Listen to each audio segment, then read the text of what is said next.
Keeping you informed. This is In.form on WBDC and 18 WJTS. Welcome to In.form, of course, here on 101 Country, WBDC and 18 WJTS. I'm Kaitlyn Neukam, and today it is once again time to talk about Purdue Extension, Dubois County. And we've got Miss Lauren in with us today, and I would say it's a beautiful day compared to the drab weather we've had here lately, but it's lovely to see you as always. It's lovely to see you, too.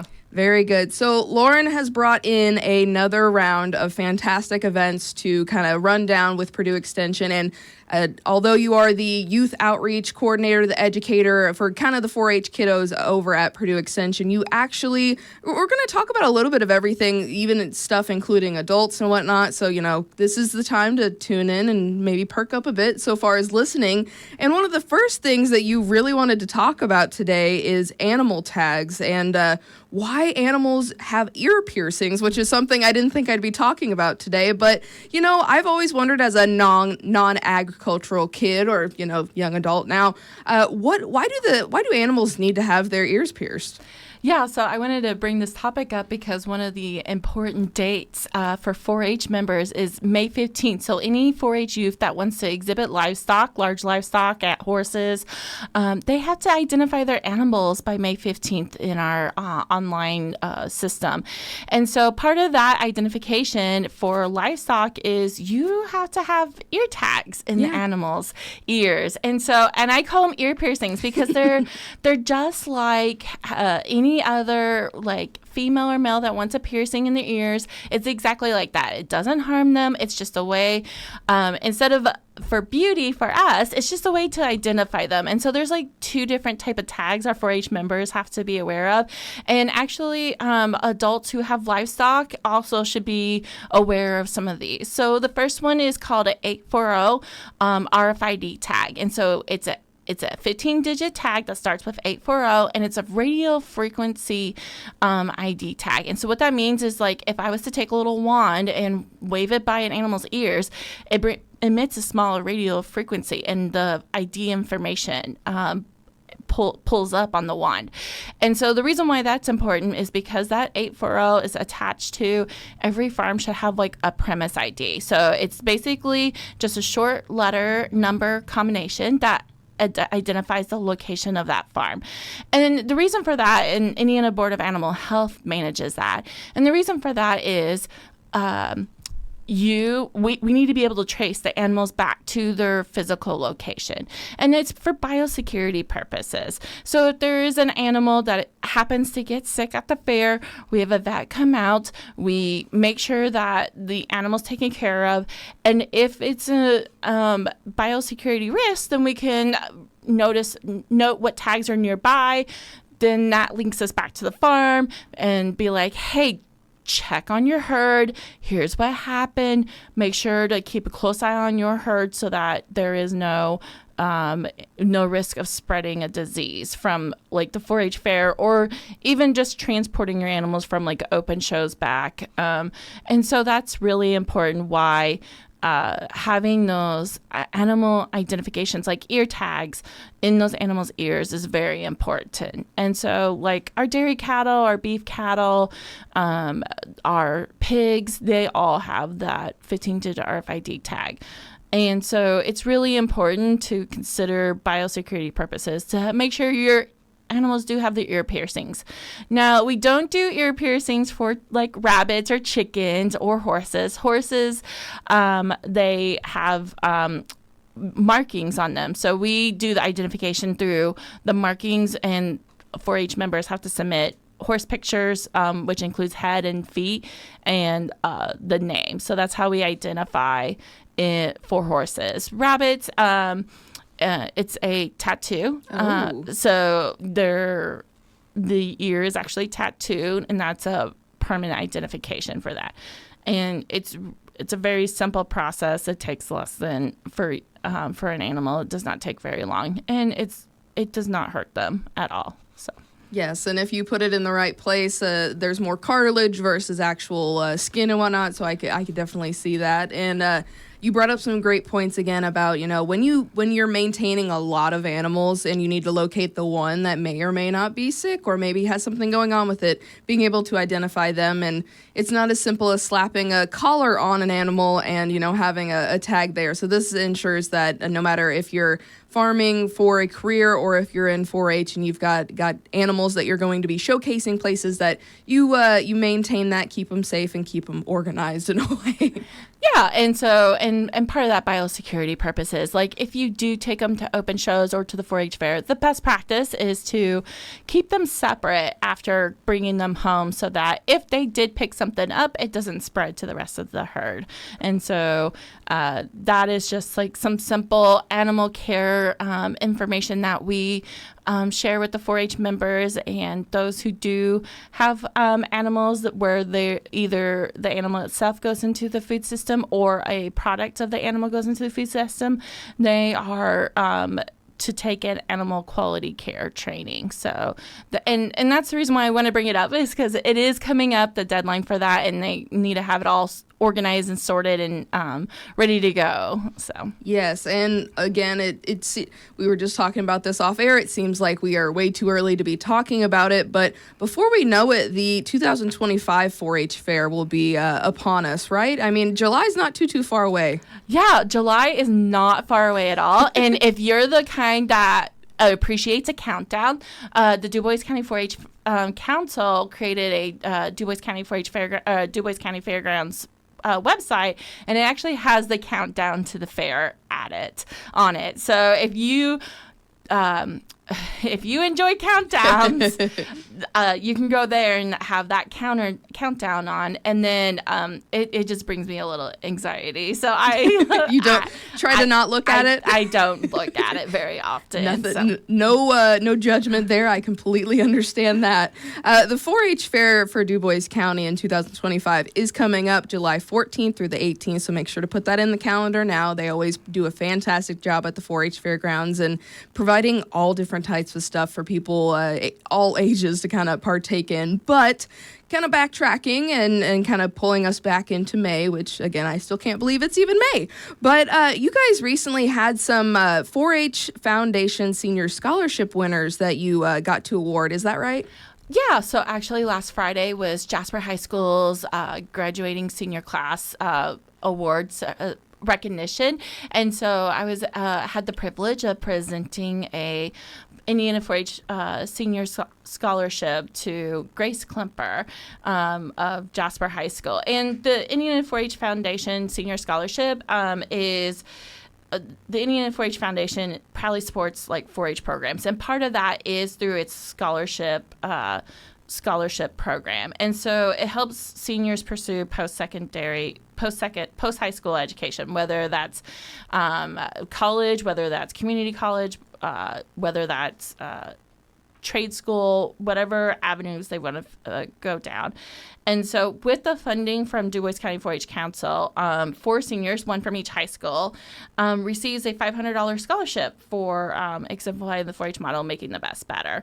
So for Jasper High School, Grace Klemper, a 10-year 4-H member, and she developed a passion about agriculture, and she helped me out with the Dubois County Food and Ag Day for 4th grade students. And so the past several years have reached over 1,000 for 4th grade students in 10-minute sessions talking about the beef cattle industry. Wow.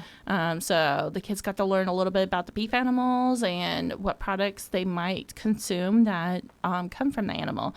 So that's Jasper High School. Forest Park Junior Senior High School, their presentation is upcoming, and the winner there is Madeline Miller. She's also a 10-year 4-H member, and she did a lot with her club, and so it taught her some patience with working with younger kids and mentoring them. And then Northeast Dubois Junior Senior High School, Bella Beckman, who's also a 10-year 4-H member. 4-H played a large part in her goals of in the future becoming a veterinarian, farmer, and volunteering down the road. And then I appreciate Bella Beckman because she would ask me one year, hey, can I bring alpacas?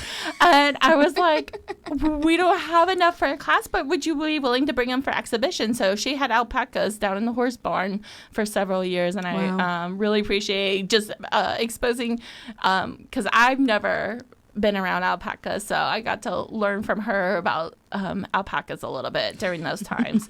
And then Southridge High School recipient Eli Meyer, who's also a 10-year 4-H member, enjoyed serving on some community service projects, including serving breakfast for the Holland Community Fest. And so I just appreciate Indiana 4-H Foundation, the Dubois County 4-H Council for sponsoring these scholarships, and we have some really wonderful 4-H members that are graduating, and I'm grateful that we can show our appreciation to 4 of them.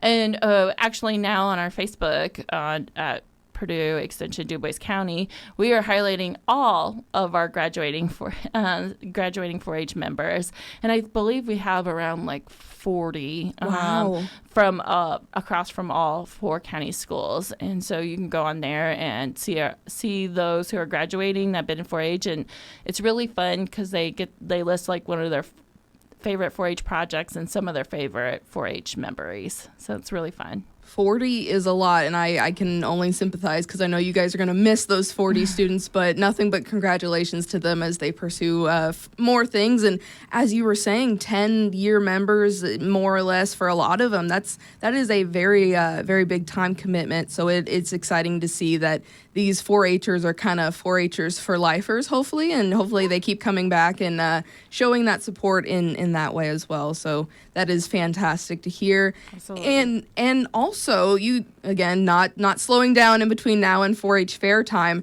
you guys have a Time Traveler's Toolkit Exploring Ancestry workshop that you guys are going to be hosting with the Jasper Dubois Public Library. So tell us more about that. Yes. So I knew that the Jasper Library had a genealogy room. And well, in the 4-H realm, we have a 4-H project called Genealogy. And so members can take the time to learn about their history, family history, and exhibit what they learned at the 4-H fair with the potential going on to Indiana State Fair. And so I worked with Jasper Library because we wanted to bring the genealogy room there as a resource to 4-H members, and it is open to the public for youth and the public if they want to just gain a knowledge about the genealogy room. And that is June 3rd from 6 to 7:30, and I'm working with Jill there, and we just have